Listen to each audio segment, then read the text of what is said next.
네, 동지들 반갑습니다. 민주노총 기획실장 고미경입니다. 지금부터 약 한 50분 시간을 잘 맞춰야겠는데요. 가령 정세와 올해 투쟁 방침과 관련해서 교육하고 이야기 나누는 시간 갖도록 하겠습니다. 2022년 정세와 투쟁입니다. 첫째로는 정세 전망에 대해서 주로 이야기하겠고, 두 번째로는 이 정세에 대한 분석 진단에 기초해서 2022년 민주노총의 투쟁 어떻게 할 것인지와 관련해서 간략하게 이야기하도록 하겠습니다. 세계 경제를 요약하는 페이지입니다. 요약하면 이렇죠. 저금리 과잉 유동성의 시대가 끝났다. 그리고 금리 인상과 긴축의 시대가 시작되었다는 것. 그리고 두 번째로는 부채에 기반한 신자유주의 경제 체제가 그 한계에 봉착했고 그 양상이 대단히 우리에게 위험하게 나타날 것이다 라는 것입니다. 세 번째로는 우리 모두가 작년에 그토록 목이 터지게 외쳤듯이 이 지긋지긋한 양극화 그리고 사람 못 살 불평등 이것이 더욱더 심화되고 있다는 것. 그리고 마지막으로는 거품 경제가 붕괴하고 경제 위기가 폭발할 수 있는 가능성이 매우 심각하게 다가오고 있다라는 것입니다. 알만한 사람들은 모두 역사상 한 번도 경험해보지 못한 위기가 오고 있다라고 진단하고 있습니다. 그 몇 가지 포인트들을 다음 내용에서 살펴보도록 하겠습니다. 먼저 경제 성장 전망입니다. 한마디로 정리하면 매우 불확실하다 이렇게 말할 수 있겠습니다. 2020년도 코로나 첫 해를 맞이했을 때 경제는 마이너스 3%를 기록했었습니다. 그리고 2021년에는 정말 그 최저치로 떨어진 20년의 경제 상황에 대한 기저효과, 즉 반등 효과, 그리고 백신이 확대되고 했던 상황들, 그리고 경기 부양과 재정 정책 확대 이런 것으로 인해서 4%에서 6% 정도 21년에는 반등하고 성장했다 이렇게 보고 있습니다. 2022년에는 주요 기관마다 전체 경제 성장에 대한 예측치가 모두 다릅니다. 한국 경제는 다시 2%대로 하락할 것으로 전망하고 있고, 세계 전체 경제가 3%에서 4%대의 사이에서 그렇게 크게 진전을 보지는 못할 것이다. 왜냐하면 경제의 불확실성을 가시화시키는 요인들이 너무나 많기 때문입니다. 그것은 코로나 위기가 끊임없이 재확산되고 있는 상황, 물가가 인상하고 이로 인한 인플레이션이 매우 심각하게 심화되고 있는 상황, 그 대책으로 금리 인상을 할 수밖에 없는 상황, 그리고 미국과 중국의 세계 패권을 차지하려고 하는 경제 무역 전쟁, 정치 군사적 대결, 그리고 자국 보호 무역을 하고 있는 이런 추세 속에서 신자유주의 국제 공급망이 파괴되고 있는 상황, 이런 것으로 인해서 전 세계 경제는 매우 불확실성의 시대로 더욱더 확산되고 있다라는 것입니다. 그러나 여기에서 우리가 주목해야 될 내용 중에 하나는 한국 경제입니다. 한국 경제의 성장률을 2%로 전망하고 있는 상황도 있지만, 전체적으로 지난 20년 동안 한국 경제의 지표는 누가 정권을 차지하냐, 그리고 정권이 바뀌었냐 여부와 상관없이 1%씩 장기적으로 성장률의 하락을 기록해 왔다는 내용입니다. 이것이 잘 분석해 볼 필요가 있는데, 한국 경제의 근본적인 문제가 결국은 축적되고 표현되는 방식이 아닌가 이렇게 모두들 진단을 하고 있는 상황입니다. 두 번째로는 국제 공급망의 교란, 파괴, 약화 이렇게 이야기해 볼 수 있겠습니다. 신자유주의 체제가 세계화, 글로벌 시대, 그리고 세계적으로 하나의 인류 이런 것들을 주장하면서 전 세계적인 착취를 가속화하는 프레임으로 삼아왔고, 저 세계는 전 세계가 하나로 이어지는 글로벌 공급망을 이런 차원에서 구축을 해왔습니다. 그런데 우리가 작년에 요소수 대란에서도 경험했듯이 코로나가 국제 공급망을 더욱더 악화시키는 것으로 작동을 했습니다. 코로나뿐만 아니라 코로나하고 연계되고 또 신자유주의 체제 근본 문제, 근본적인 약화로 인해서 벌어지고 있는 이런 전 세계적인 현상은 세계 경제에 더 많은 불안정과 불확실 또는 경기 저하 또는 경기의 어려움을 가속화시키는 것으로 작동할 것이다. 중국 전력난 뉴스를 많이 보셨을 겁니다. 원자재 가격 상승하고 있습니다. 공급과 수요가 불일치합니다. 공급망의 병목 현상이 심해지고 있는 상황들 우리 모두 여러 뉴스를 통해서 인식을 하고 있는 상황입니다. 세 번째 포인트는 금리 인상과 긴축 시대로 달려가고 있는 세계 경제입니다. 월급 빼고 다 올랐습니다. 물가가 지속적으로 오르는 현상, 즉 인플레이션이 뭔가 더 이상 버티기 힘든 한계치에 다다른 거 아니냐라는 것입니다. 주요국의 물가 인상률을 보면 미국은 7%대로 역대 최대, 유럽은 5%대로 역대 최대, 이렇게 다들 사상 역대급 최고치를 기록하고 있는 상황이라고 보여집니다. 인플레이션이 지속되면 같은 월급으로 살 수 있는 물건이 축소됩니다. 월급은 안 오르고 물가만 오른 상황이죠. 임금 노동자들의 실질 소득은 더 줄어들었습니다. 과잉 유동성은 부동산 등 자산 시장으로 몰려들었고, 이로 인해서 자산 거품은 어마어마하게 부풀어 있는 상황입니다.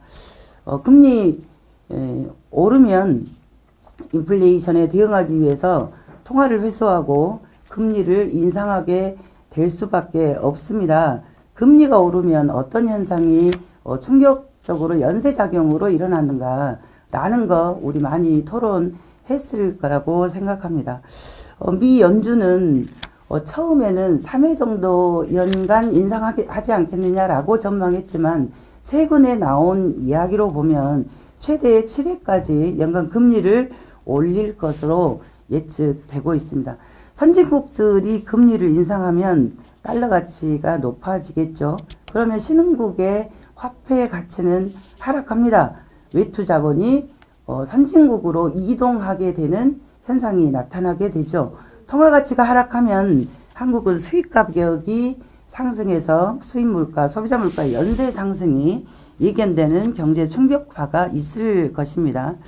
이렇게 달러가 금리를 올리는 미국 등의 선진국으로 빠져나갈 것에 대비해서 한국 등의 신흥국들은 선제적으로 달러 나가는 것을 방지하기 위해서 선제적으로 금리를 인상할 수밖에 없는 것이 경제적 현실입니다. 금리를 이렇게 인상하게 되는 패턴이 나타나게 되는 것이고, 금리를 인상하면 어떤 현상이 일어나냐는 것입니다.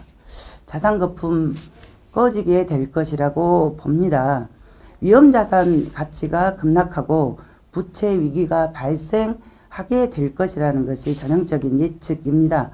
최근 한 달간의 주요 자산 가격이 하락하는 이 상황 상당히 심각합니다. 전 세계적인 추세입니다. 표에서 보여지고 있는 모습입니다.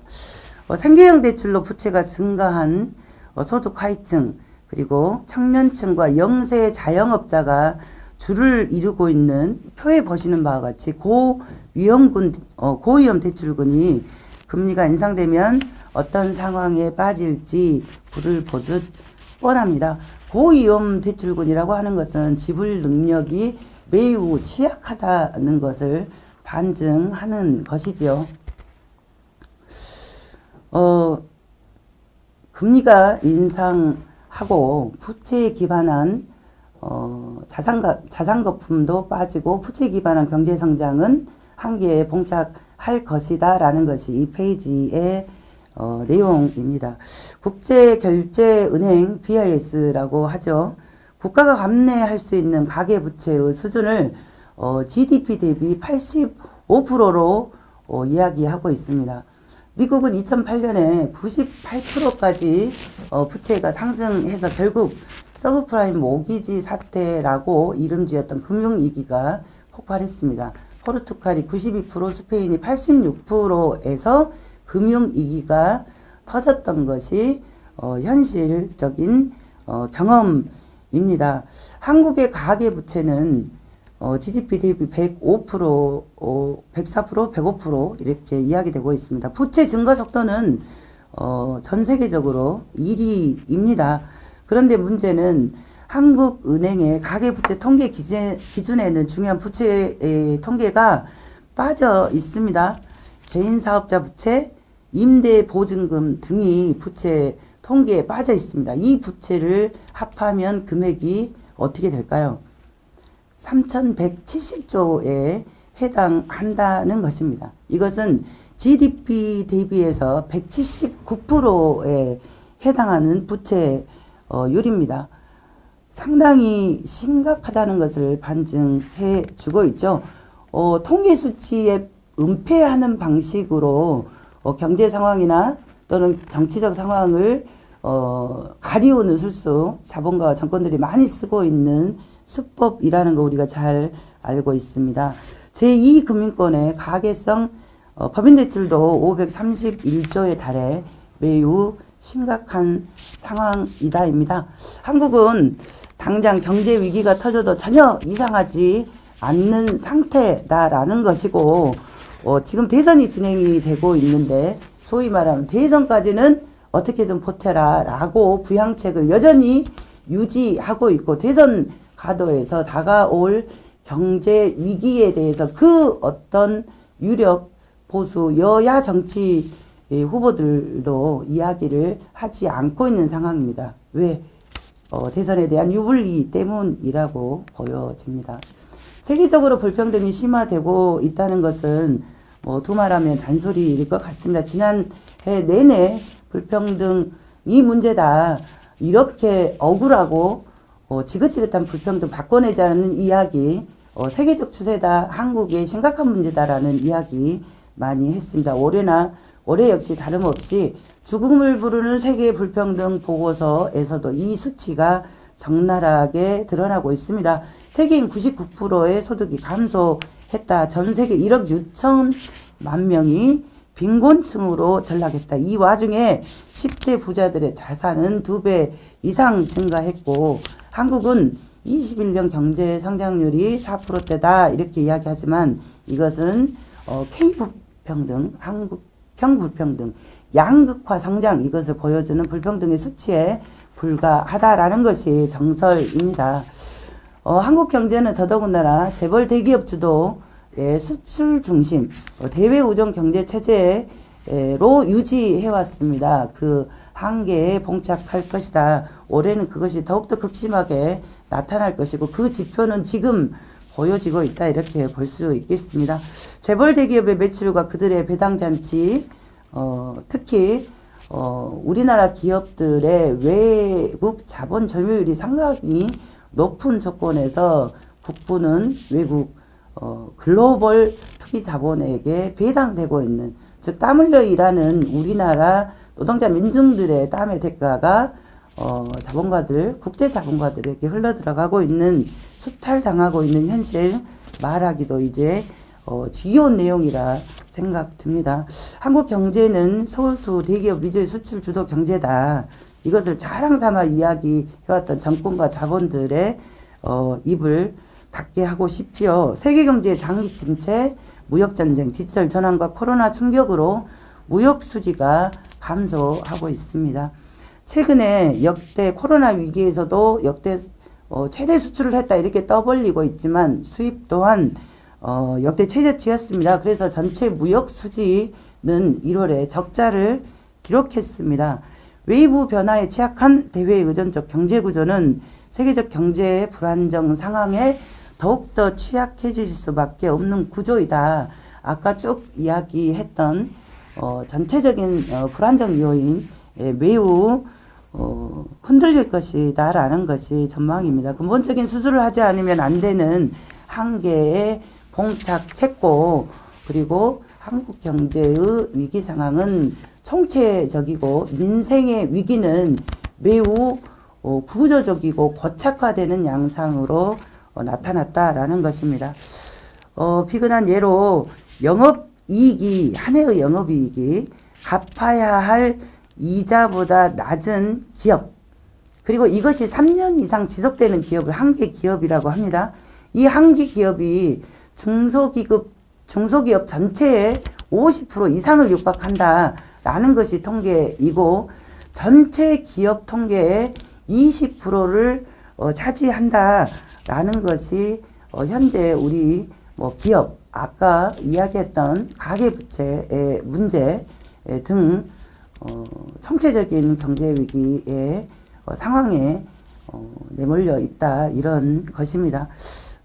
경제위기가 지금 터져도 이상할 리 없다. 오히려 원체 경기가 지속적으로 안 좋았고 경제성장률은 있다고 했지만, 수치는 있었지만 체감 경제성장, 민생의 상황은 나아진 것이 없기 때문에 오히려 경제위기에 둔감하지 않은가라는 진단을 해보기도 합니다. 경제의 다음 포인트, 위기의 내각, 미중 패권 전쟁이 심화된다는 것입니다. 이것은 전 세계적 경제 위기와 정제 둔화의 악재로 작동할 것이라고 생각이 듭니다. 투자 제한, 수입 중단 등의 미중 무역 전쟁이 교역 감소, 소비자 물가 상승, 글로벌 공급망의 교란 등으로 세계적인 경기 둔화를 심화시키는 것으로 작동할 것이다. 더더군다나 미국은 경제적으로 군사적으로도 한국에 미국의 국익에 부합해라 라는 것을 경제, 정치, 군사적으로 강요하는 것이 계속되어 왔고, 역사적 경험으로도 정권의 성격으로도 이에 편승하는 대미 굴종 외교를 했던 것이 한국의 정치의 굴종적 상황이었습니다. 이런 것으로 보면 미중 패권 전쟁이 뭔 상관이냐, 이것이 아니고 한국 상황에서도 매우 안 좋게 작동할 것이다 라는 것이 눈에 뻔하고, 사드 배치 과정에서 중국과 맞닿았던 우리의 경제 문제 등등에서 우리가 많이 경험을 했던 상황이라고 보여집니다. 이런 것으로 경제 정세 전체를 요약해보면 이렇습니다. 총체적인 위기 상황이다. 언제 터진다, 3월에 터진다, 상반기에 터진다, 하반기다, 이렇게 특정할 수는 없지만 경제 위기가 터지는 것은 사실은 필연적인 상황 아니냐. 왜냐하면 경제 위기를 극복할 수 있는 의지 있는 실력 있는 정치 세력이 부재하고, 그리고 민중의 주머니 사정, 삶의 사정, 이것은 더욱 나빠질 것이고, 그리고 우리 민중은 여기에 대항해야 되는 상황입니다. 경제 위기는 사회적 위기로 진화합니다. 사회적 위기는 정체 위기, 지배체제 위기로 전환되는 것이 민중이 만들어 왔던 역사의 필연적인 법칙이었습니다. 역대 정권과 자본은 그들의 지배체제 위기가 오면 노동자 민중에게 고통을 전가시키고 전담시켰죠. 민중의 저항을 탄압해 왔습니다.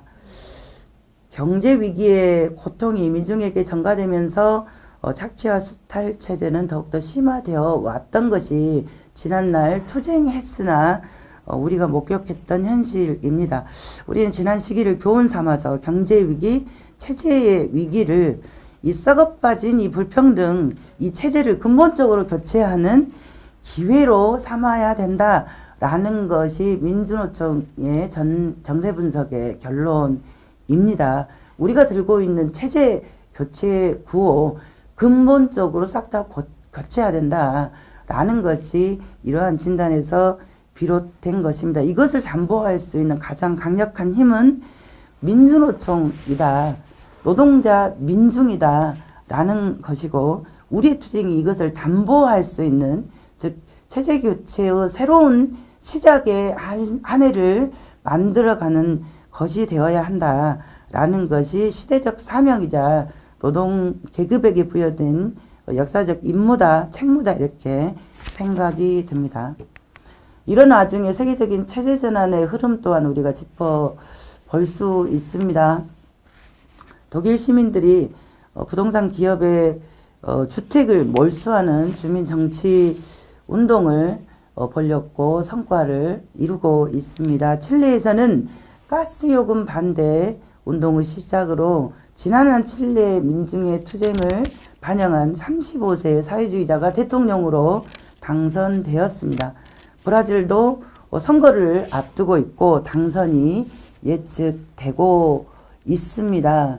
신자유주의 착취 수탈의 중남미를 신자유주의를 파괴하고 새로운 세상을 만들어내는 새로운 체제 전환의 역사적 선봉장에 올리겠다라는 민중들의 요구 매우 주목할 만한 흐름이라고 생각합니다. 정치적으로는 중미 패권 전쟁으로 인한 신냉전의 구도가 형성이 되고 있습니다. 2022년에 세계적 화약고 한반도 우크라이나 대만 해협이다 일컬어지고 있습니다. 미중 패권 전쟁을 축으로 신냉전 구도가 가시화되고 있고 이는 관세 전쟁에서부터 기술 전쟁, 금융 전쟁, 즉 정치, 경제, 군사 전면 대결로 치닫고 있는 상황 우리가 보고 있습니다. 한미동맹은 반중국 동맹의 결합을 압박하고 있습니다. 정치군사적 대결에 한국을 편승시키려는 시도, 경제적인 것뿐만 아니라 나타나고 있죠. 북미 관계 개선의 전망도 별로 희박합니다. 남북 관계 역시 개선의 여지가 미약한 상황입니다. 이런 속에서 한미동맹을 해체하고 자주외교를 위한 투쟁을 통해서 정치 세력에게 그렇게 가면 안 된다. 한미동맹보다 민중의 생존과 민중의 정치적 자주, 여기서 자주권이 더욱더 중요하다라는 흐름과 투쟁을 만들어야겠습니다. 한미 군사훈련을 폐지하고 자주외교 그리고 한반도 평화체제를 구축하는 투쟁을 더욱더 가속화해야 되는 것이 2022년의 정세적 요구다 이렇게 보여집니다. 대선이 치러지고 있습니다. 대선이 어떻게 치러지고 있는가는 사실은 제가 굳이 이야기하지 않아도 간부 동지들께서 더욱더 잘 알고 있는 내용이라고 생각이 듭니다. 민주노총은 전 국민적 요구, 이 세상에서는 일을 하고 땀을 흘려도 땀과 노력의 가치, 이것이 내 삶의 진전으로 오지 않는다.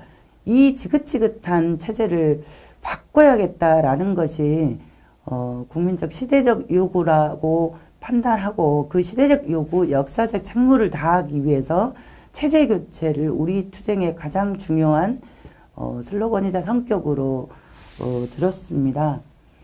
만성적이고 고착화된 민생의 위기를 이제 그만 좀 벗어나자. 그리고 디지털 산업, 4차 산업혁명, 기후위기로 인한 산업배편 등으로 이것뿐만이 아닙니다만 이것으로 대표되는 노동의 위기체제, 착취와 수탈이 강화되고 있는 노동체제에 이제 더 이상 유지 못한다. 여기서 다 죽어나간다. 이것을 좀 교체해보자. 한반도 전쟁 위기를 평화체제로 교체해보자. 라는 이 많은 그리고 민주주의 또한 완전히 즉 코로나 공포를 코로나 확산의 공포를 이용한 민주주의 위기 또한 아주 심각한 상황이죠.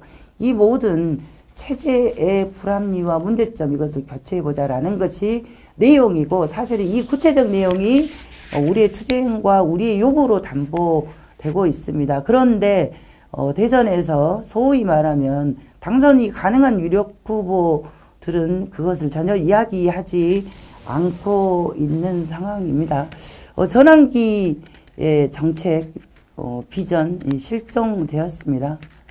신자유주의가 몰락하고 예고된 경제 위기의 시대 이 문제를 극복하기 위한 근본적인 대안은 없습니다. 역대급으로 노동은 실종되었습니다. 역대급 비호감 대선이라는 타이틀이 붙어 있는 선거입니다.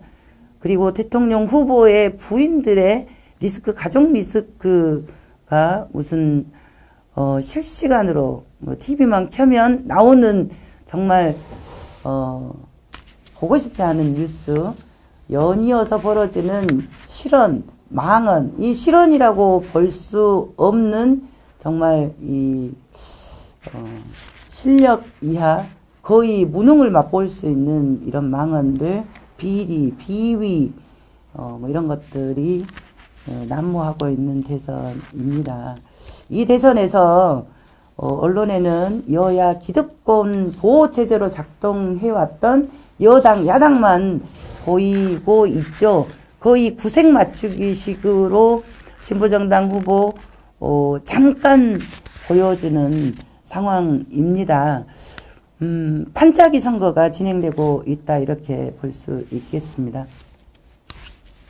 기득권 보수 양당의 공통성 지금까지 잘 봐왔습니다. 친재벌, 자본가 중심의 전환기 정책을 쓰고 있는 정치 세력이죠. 그리고 이들 중 누가 대통령이 되어도 민중의 삶은, 노동자의 삶은 한치도 바꿀 수 없다. 그런 의지도 실력도 없다라는 것이 그동안의 증명이었습니다. 촛불의 어마어마한 소위 말하면 수혜를 어부지리로 입어서 당선된 문재인 정부의 꼬락선이 우리가 지난 몇 년 동안 정말 지긋지긋하게 목격해왔고 이렇게 무능할 수가 없는 상황을 우리가 봤습니다.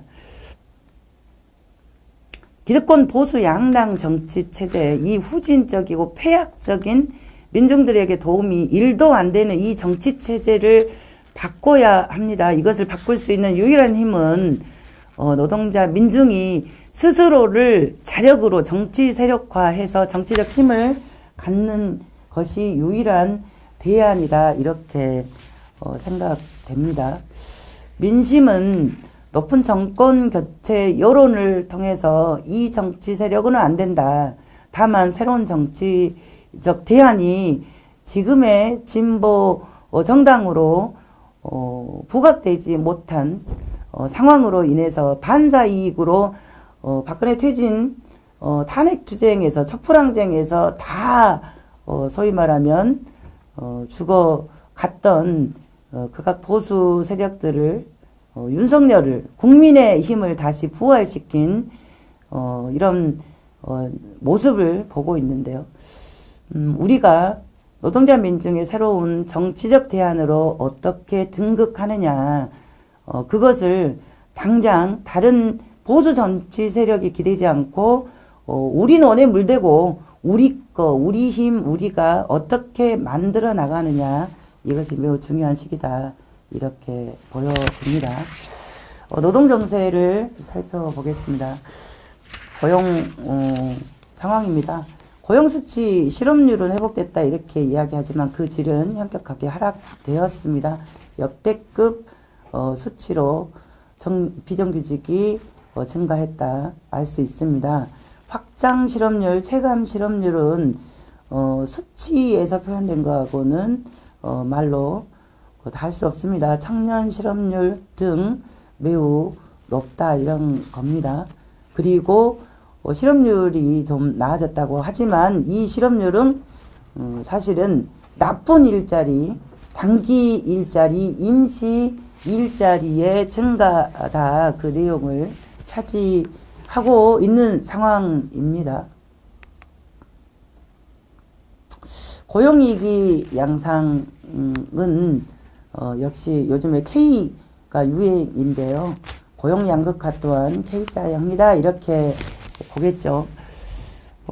대표적인 것은 모두 잘 알고 계시겠지만 제조, 유통, 음식, 숙박업 등 전통적인 대면 노동은 코로나 위기와 확산 속에서 2년 연속 감소했습니다.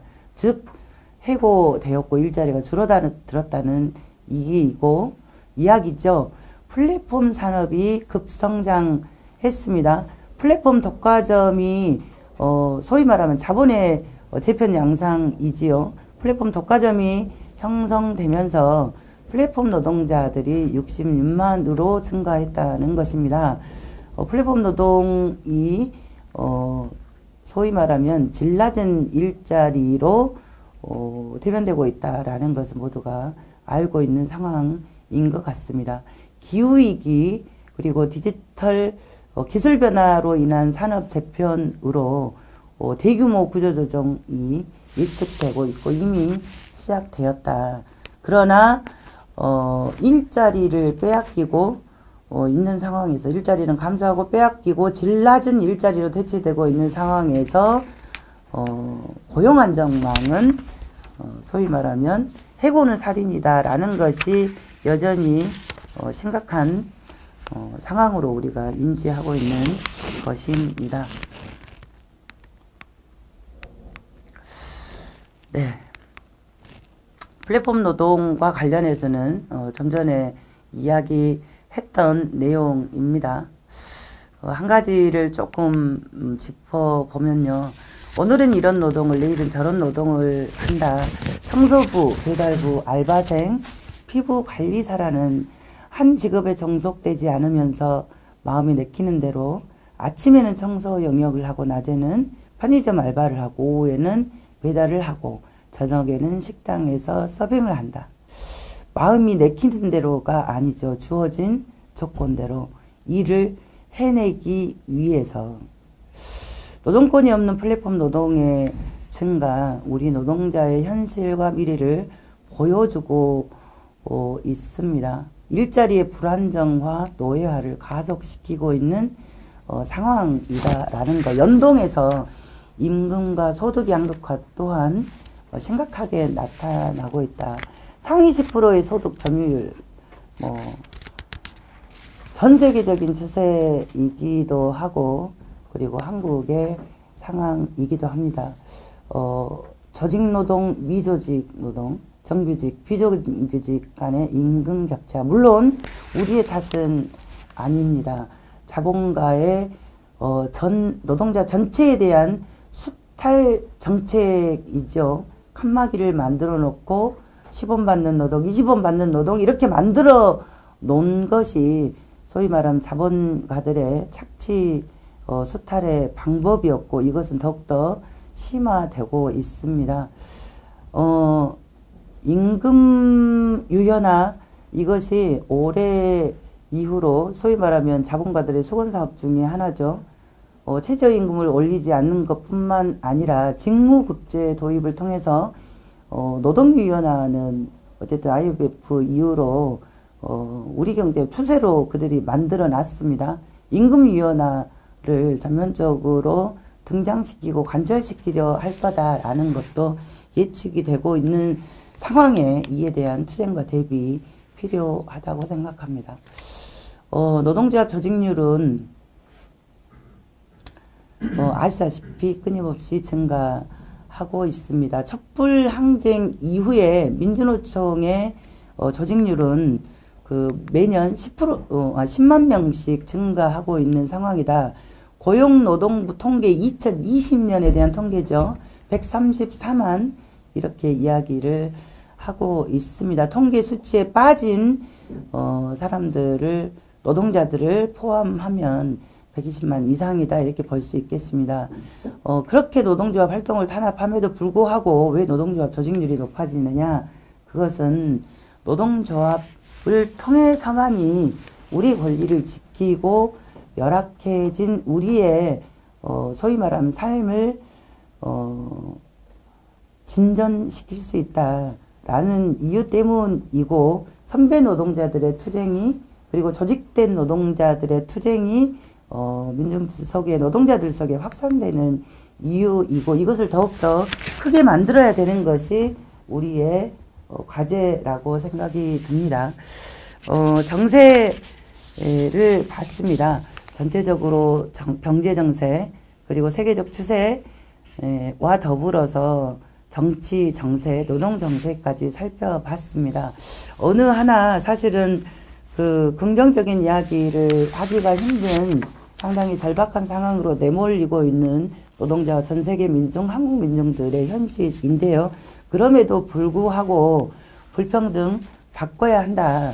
체제 교체해야 된다. 정권 교체, 인물 교체, 얼굴 교체가 아니고 체제 자체를 근본적으로 뜯어 고쳐야 한다라는 노동자들의 요구, 투쟁의 의지, 결심 그리고 민심이 확산되고 있는 것이다. 그래서 우리의 구호가 이 대전환의 위기를 불평등 체제 교체하는 투쟁의 기회로 새로운 세상을 안아오는 투쟁으로 삼자라는 것이 민주노총 양경수 집행부가 출범하면서 작년부터 해왔던 이야기이고 올해는 그것이 더욱더 증명되고 있는 정세이고 이 투쟁을 보다 구체적이고 치열하게 진행해야 된다는 것입니다. 심화되는 경제위기, 경제위기를 불평등 체제 교체의 기회로 만들어내는 노동자의 선봉투쟁과 전민주적 투쟁을 만들자. 낡은 체제를 뒤집을 노동자의 힘을 확대 강화하는 전략 조직화 사업 등의 투쟁으로 나아가자. 그리고 기득권 보수 정치 체제의 판짜기 이제 그만 이것을 타파할 노동자 민중의 정치적 대안 진보 정치를 복원하고 우리의 정치적 힘을 구축하는 새로운 투쟁의 단계로 나아가자라는 것이 우리의 힘을 만들고 현실화시켜서 성과를 쟁취해내는 방법론이다, 방향이다 이렇게 생각이 듭니다. 이것을 구체화한 사업계획 간단하게 말씀드리겠습니다. 각급 회의와 그리고 그저께 진행됐던 민주노총 대의원 대회를 통해서 그리고 각종 자료를 통해서 봤을 거라고 생각이 듭니다. 간단하게 정리하도록 하겠습니다. 강력한 대중투쟁으로 차별 없는 노동권 질 좋은 일자리를 쟁취하자. 이것이 올해 실질적인 쟁취를 해나가자 하는 민주노총의 첫 번째 사업 기조와 목표입니다. 노동권, 노동기본권, 차별받지 않고 헌법에 제시된 대로 보장받을 권리, 이것은 우리가 원체 오랫동안 들어왔던 구호이기 때문에 식상한 구호로 될지는 모르겠습니다. 하지만 노동기본권은 노동계급의 조직적 역량을 만드는 데서 매우 중요한 투쟁의 과제입니다. 질 좋은 일자리, 경제 상황이 이렇게 악화되고 일자리의 질이 더욱더 나빠지고 있는 조건에서 상식적으로 경제 위기를 극복할 수 있는 유일한 것도 일자리를 지키고 질 좋은 일자리를 만들어서 경제를 활성화시켜서 소비를 진작시키는 것이 경제 위기를 극복할 수 있는 상식적인 상황인데 그거 안 하고 있습니다. 한국은 더더군다나 그렇죠. 경제 위기가 오면 주머니를 비우고 털고 쥐어짜는 방식으로 가는 것입니다. 이렇게 되지 않아야 합니다. 공공영역의 일자리를 넓고 좋게 만들어 나가는 국가의 책임 강화하는 것 그리고 기후위기 등 디지털 전환 등의 산업저편으로 벌어지는 있는 일자리를 지키고 전환하는데 노동을 중심에 놓는 것 등 질 좋은 일자리를 반드시 쟁취하고 만들어 나가야 된다는 것입니다. 이것은 불평등과 차별을 심화시키는 착취와 수탈의 노동체제를 새로운 노동체제로 변화시키는 투쟁인 것이다 라는 관점에서 투쟁을 해나가야 될 것 같습니다. 두 번째로는 노동체제를 교체하는 일자리 노동권 투쟁과 더불어서 사회 공공성 그리고 만약에 근원 중에 하나인 재벌체제를 바꾸어내는 투쟁, 그리고 역시 한반도의 근본적인 이런 불평등한 세제를 유지하는 기반이 되고 있는 한반도 분단과 전쟁 위협에 상시적으로 노출되는 이 체제를 바꿔 평화체제를 구축하는 이 투쟁 등 포함해서 전 민중적 요구를 들고 체제 교체 투쟁을 노동뿐만 아니라 전 사회적으로 전면화해야 된다라는 것이 두 번째 기조입니다. 세 번째로는 아까와 같이 힘이 있어야 된다. 힘은 양과 질에서 모두 담보된다. 이것이 조직력이다. 그래서 200만 민주노총을 만들어 나가는 조합원 확대 사업, 가맹 산하 조직 전체가 달라붙어서 전략적으로 200만 확대의 전략 조직화 사업을 진행하자라는 것. 그리고 네 번째로는 정치 세력화 운동, 진보 정치 세력의 단결을 높여 나가는 대선, 지선, 그리고 한 해의 정치 세력화 우리 운동의 전망을 내오는 사업, 그리고 다섯 번째로는 민주노총의 미래 전략 사업이라고 이야기할 수 있겠습니다. 어떤 것은 미래 전략 사업이 아닌가? 그렇지 않습니다. 다만 올해는 청년 사업, 그리고 교육 사업, 조직 강화 3대 영역을 미래를 만들어 나가는 전략 사업으로 우리가 생각하고 더 집중해서 사업을 하자라는 내용입니다. 마지막으로는 안전하게 일할 권리, 그리고 조직적, 사회적 중대재해 대응 체제를 더욱더 구축해 들어가는 사업. 그래서 죽지 않고 일할 권리, 아침에 출근해서 저녁에 퇴근할 수 있는 권리, 이것을 만들어 나가는 투쟁해 나가자. 그 체제를 구축하자라는 것이 사업 기조입니다. 이것을 표현하고 있는 것이 사업 목표라고 볼 수 있습니다. 총 슬로건입니다. 핵심 쟁취 과제를 주요 투쟁, 핵심 투쟁으로 쟁취 목표로 해서 차별 없는 노동권, 질 좋은 일자리 쟁취, 이것으로, 그리고 아까 이야기했던 주요 내용과 더불어서 불평등 체제 전체를 교체해 나가자라는 것입니다. 핵심 쟁취 목표 두 가지를 아까 설명을 다 드렸습니다. 간략하게 다시 언급해보면 차별 없는 노동권, 안전한 일터 쟁취입니다. 어제 중집을 통해서 작구가 조금 수정되었습니다. 2번 공무원, 교원, 노동정치기본권 보장, 복수노조 창구단일화 폐지, 초기업 교섭 제도화 및 단체 교섭 효력 확장 제도를 만들어 나가는 것으로 문구를 좀 수정해서 중집 결과 나가면 자료 보시고 수정된 본으로 사용하시기 바랍니다. 비정규직 없는 질 좋은 일자리 쟁취하자.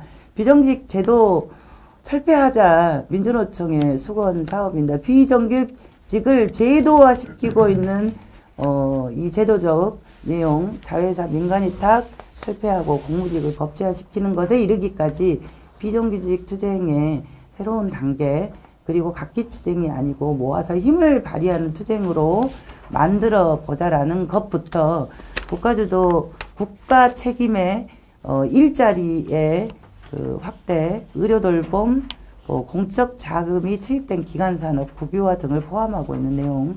그리고 세 번째로는 기후위기 기술변화 대응하는 노동중심 산업 재편의 노동을 중심으로 해야 된다.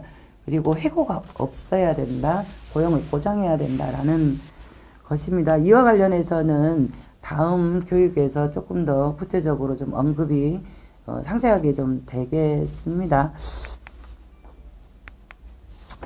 주요 투쟁 과제 또한 언급이 될 것이기 때문에 이렇게 좀 넘어가겠습니다. 핵심 정치 목표라고 했던 것은 올해는 이것을 쟁취하기 위해서 하여튼 끝까지 총력을 다해 싸운다라는 것이기 때문에 핵심 쟁취 목표라고 했습니다. 주요 투쟁 과제는 그러면 약하게 투쟁하자는 것이냐? 그것은 아닙니다. 사회적으로 확산하고 쟁취형화 시켜서 이 역시 성과를 얻어오고 쟁취할 수 있는 내용은 반드시 좀 쟁취로 만들어 나가는 투쟁해야 되겠습니다. 이것을 하기 위한 상반기, 하반기 투쟁의 경로입니다. 상반기 투쟁 3월 24일 민주노총의 투쟁을 선포하고 인수위 기관이죠. 노동정책을 사회 전반적인 정책의 공공성을 강화하고 국가 책임을 강화하고 노동의 요구를 들어라 라는 내용으로 이것을 단위노조 즉 민주노조 노동자들을 책임지고 있는 민주노조 대표자들의 목소리로 표출한다 해서 서울 집중으로 3월 24일 결의대회가 진행이 됩니다. 이것을 필두로 해서 어제 중지 변론 이후로는 특정하지는 못했지만 4월 중순에 규모 있는 투쟁을 산별과 협의해서 잡을 수 있겠습니다. 5월 1일 지방선거 투쟁 승리 지방선거의 한복판에서 2022년 세계노동절 전국 동시다발 지역별 대회를 이런 투쟁의 승리의 과정으로 만들어 나가자 상반기에 진행했던 인수위 투쟁을 결산하는 5월 9일이 그 신임 정부가 취임하는 날짜겠죠. 그래서 신임 정부 들어라 라는 것을 지방선거와 함께 결합해서 진행하는 5월 1일 투쟁 그리고 상반기 최대 규모의 집중 투쟁 6월 말 7월 초로 잡고 있습니다. 아마 이제 3월 중집 정도 되면 좀 날짜를 특정해 가지 않겠냐 싶은데요.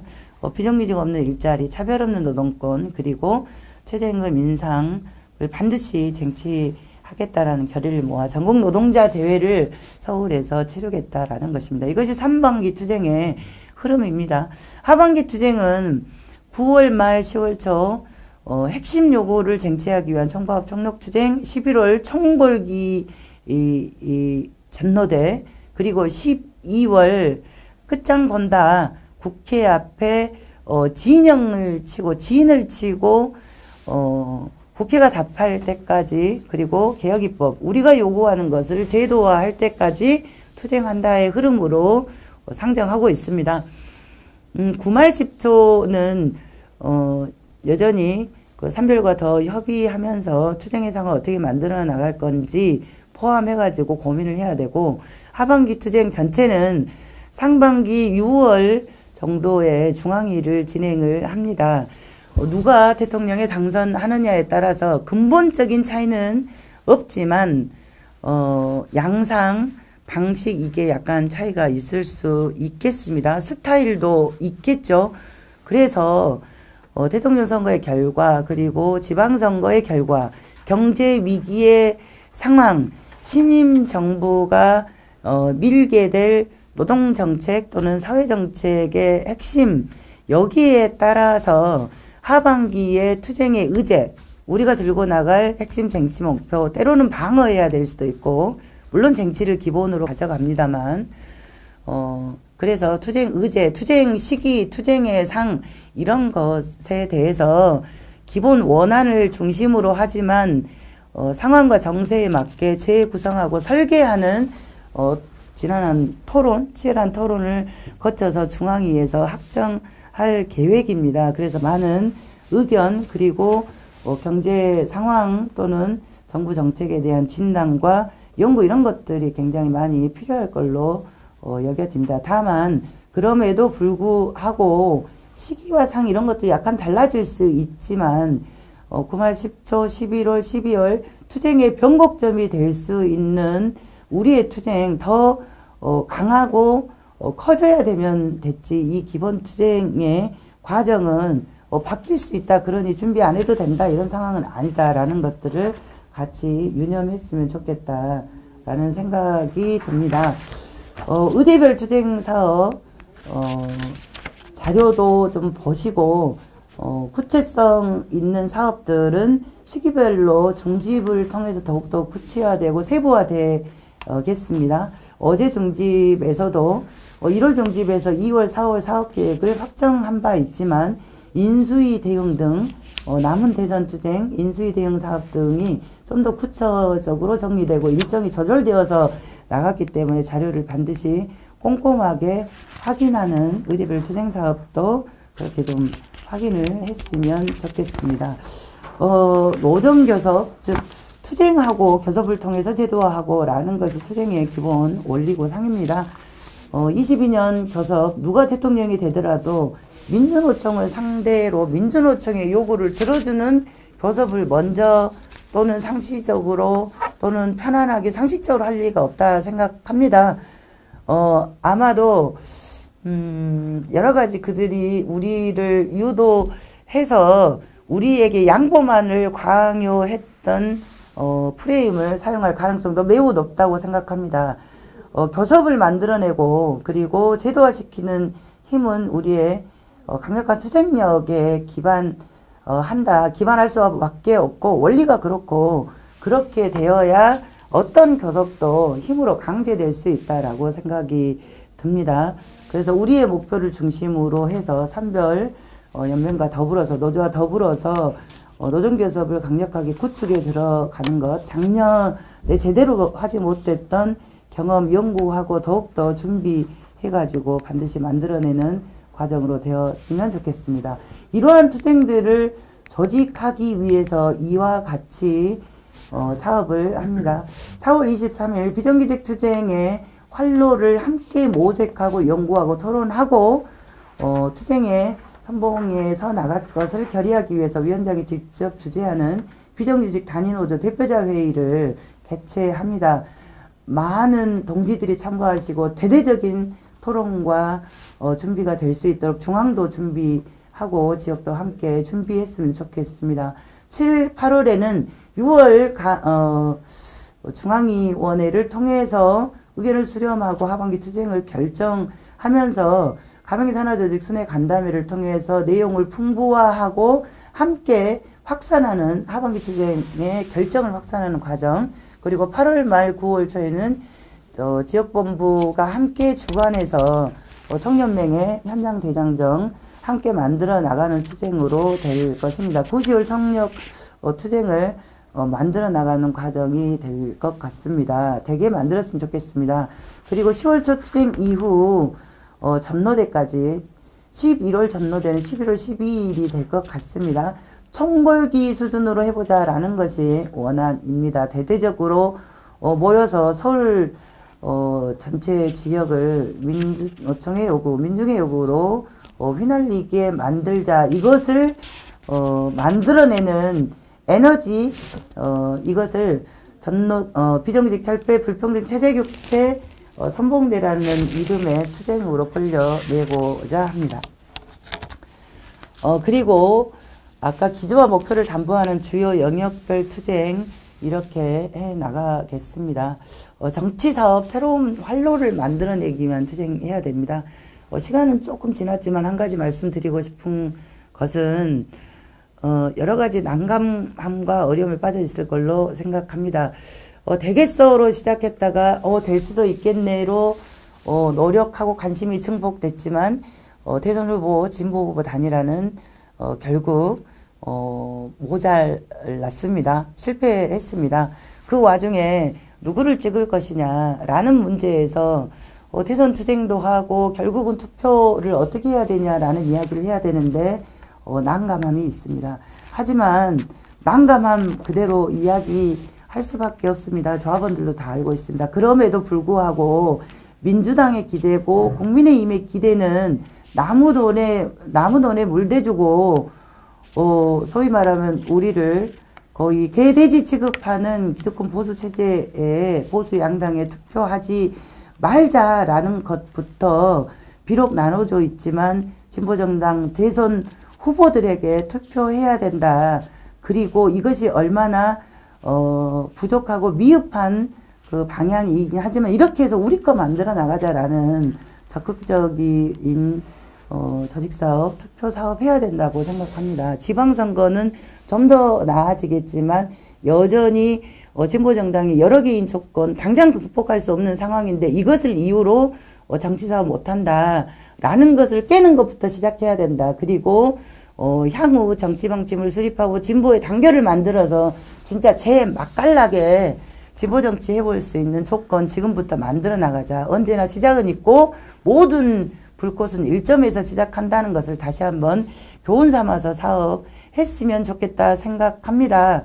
교육사업에서 그동안에 오래된 교재 내용 사용했던 거 바꿔 나가겠습니다. 집필팀 만들어서 교육교재 새로 만들고 조합원 필수 교육 제도처럼 의무 교육 제도처럼 새롭게 창출해 나가는 노력 해 나가 봅시다.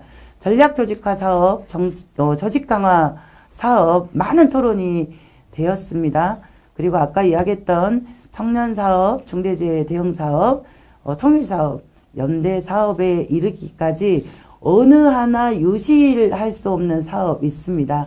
어제 중집에서 추가하기로 한 것은 여기에 산업 재편과 관련해서 노동 중심으로 해야 된다, 고용 유지해야 된다라고 이야기하지만 여전히 우리의 연구와 그 대한 구체성 좀 부족하지 않냐라는 제기 속에서 산업 재편과 관련된 이 절박한 정세 담보할 수 있는 우리의 구체적인 연구와 실천 사업을 모색하자 해서 주요 영역별 사업의 한 꼭지로 산업 재편에 관한 대응 사업도 추가되었습니다. 함께 만들어가는 사업 되었으면 좋겠습니다.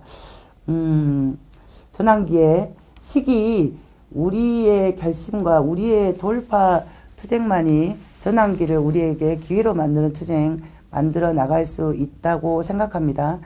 민주노총을 가꾸고 이끌어왔던 조합원들의 힘, 그리고 간부들의 힘, 이렇게 끈끈하게 이어지고 있는 한 시대를 함께 투쟁하면서 살아가는 조합원 동지, 간부 동지들 간의 끈끈한 애정과 의리, 이것을 가지고 올해 사업에 어떤 열혈 돌파해 나갔으면 좋겠습니다.